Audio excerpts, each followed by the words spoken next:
So today we are going to do a valve adjustment on this Kawasaki FH641V. This is a 21 horsepower commercial V-twin Kawasaki engine.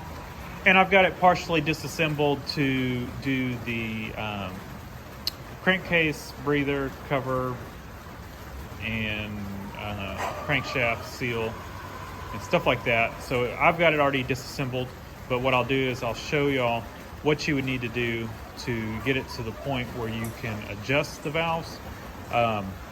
So you're going to need to take the there's this grass screen, take that off. It's 4 10mm that would be along there. Like I said, I've got my cover off. Once you get that off, there's going to be 3 10mm. Once you get that off, you'll be looking down at the flywheel. I've got my flywheel off, but this cover, of course, you could stay. You don't need to remove that cover. Just get on the crankshaft bolt. Like I said, I've got the crankshaft bolt in there with no flywheel because I got to replace this seal, and I ordered a seal and it's the wrong one, so I pulled it out and I put it back in. Anyway, you're gonna need what am I using here? A 11/16. Yeah, I'm sure there's a metric one that fits it better, but yeah. So once you do that, go ahead and pull the spark plugs out, and then you're gonna need to remove the valve cover. So let's go ahead and do that. So for the valve cover, you've got 2 10mm bolts, and so we're gonna zip those off real quick.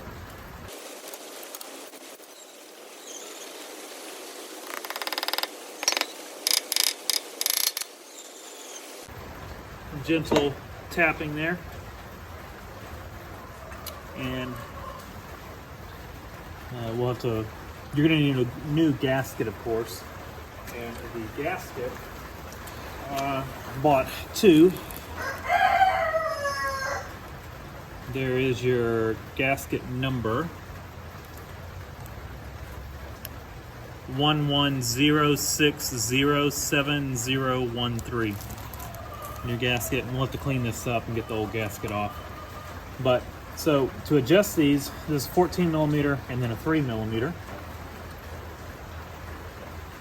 The 3mm Allen is your actual lockdown screw. What I've found is handy on these, though, is to go ahead and crank back off on the adjustment nut.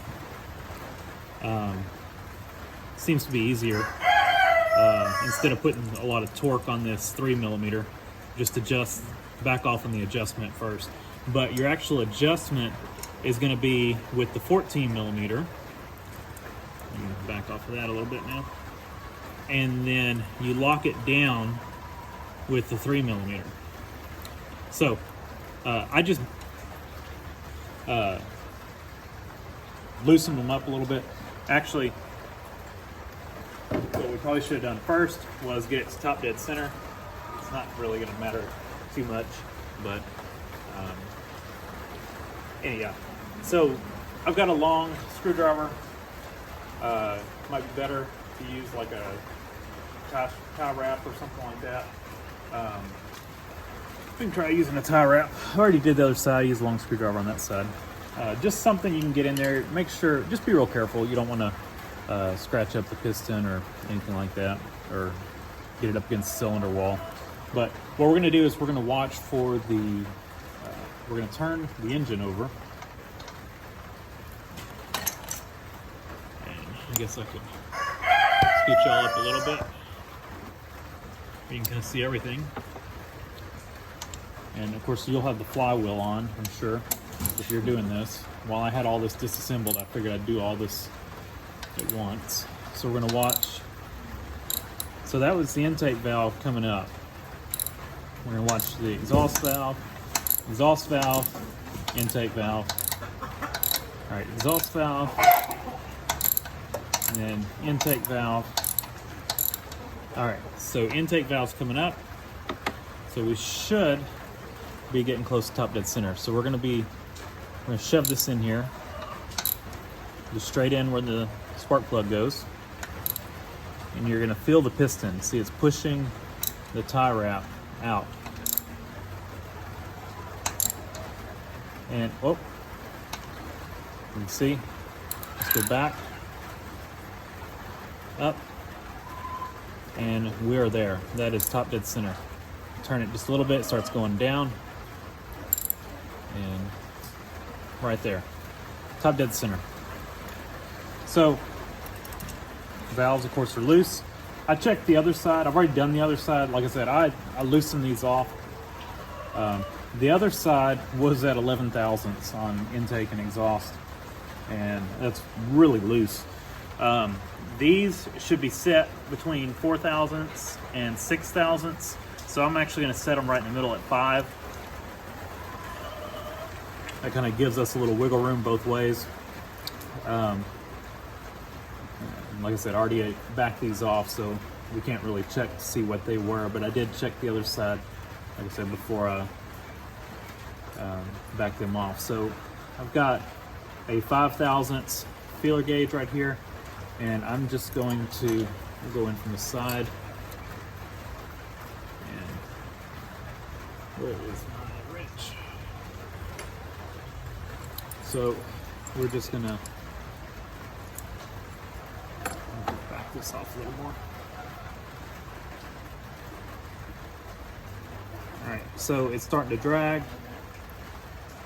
Back off just a little bit more. And it's got just a slight drag to it. So what we'll do is we will check it with a 6. 6 should be really tight. And it is. I don't like it. It's a little bit loose, I think. So let's go back with the 5. Yeah, it's a little loose. Back that off a little bit. And get it where it's just dragging. Yeah, it backs off a little bit. And you tighten it down. 6.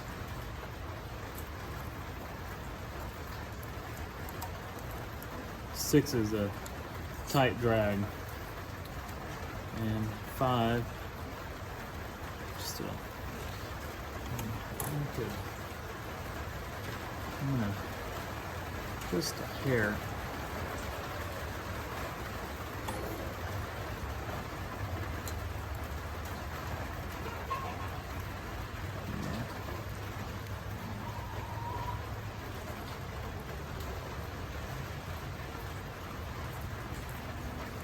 No, that was too much.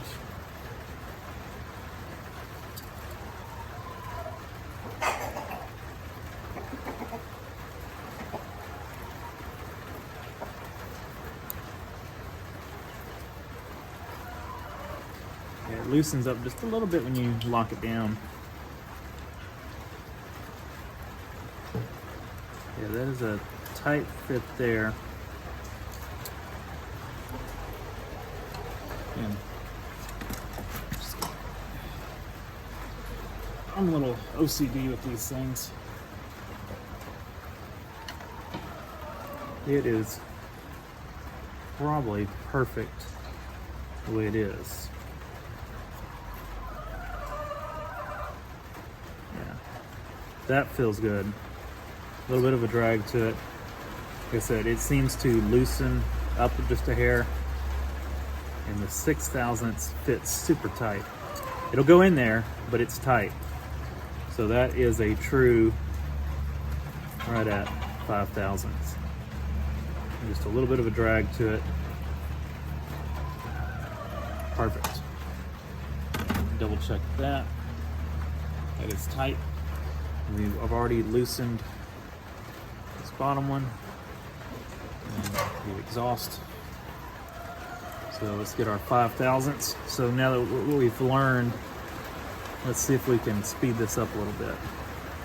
So we're going to put it to where it's a pretty tight fit. and lock it down. Yeah, it's a little too tight.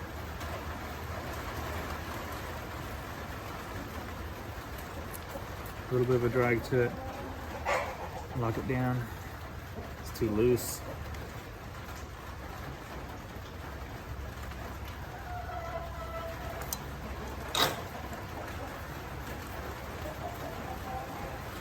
It's a little tight. This one doesn't seem to back off as much when you tighten it down as the other one did.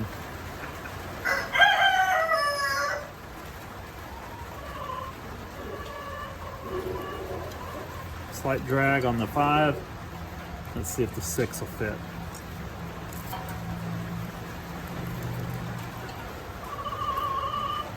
Yeah, you can kind of wedge the 6 in there.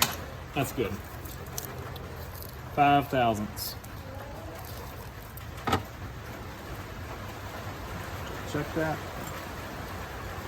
And they're done. So I'm going to clean this up, put the new gasket on, and tighten these back down, and we'll be done. So pretty quick and easy job. Thanks for watching. Leave a comment down below, hit the like button, and subscribe for more.